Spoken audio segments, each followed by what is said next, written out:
Have you ever tried to write a speech in a couple of hours and just got nowhere?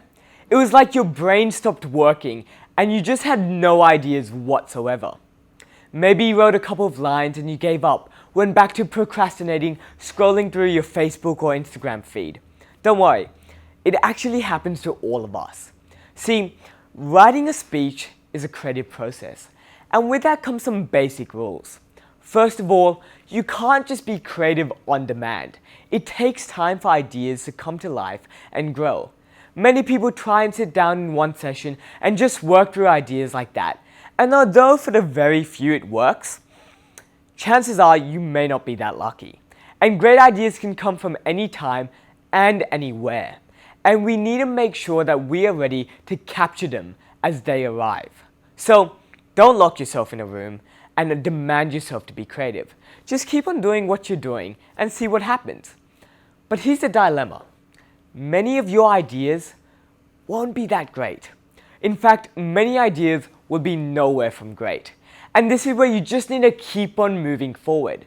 In this part of the process, you want quantity over quality. You'll have heaps of time to judge the ideas later on. Right now, it's all about how many ideas can you get on that piece of paper. So roll with an idea and see what happens. Maybe something better will come from it.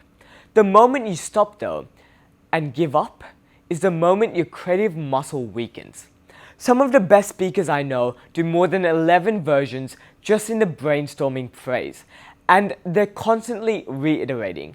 And it's all about how you as a writer constantly moves forward. So here's the thing. Don't be afraid to chuck out ideas, change or recycle. Why most speeches aren't captivating isn't because the speaker hasn't thought about better ideas. It's just that they're too scared to put the new ideas in. What I recommend is before any speech, draw out a mind map. Maybe draw it onto a massive whiteboard if you have one. Or another approach which is really amazing is just use post-it notes. This way you can add or move around ideas whenever you need. And this will really help you get your thoughts in order, but also help you add new ideas when you think of them. Here's the thing though, sometimes when you work on something, it's really hard to edit your own work because you can't really take that step back.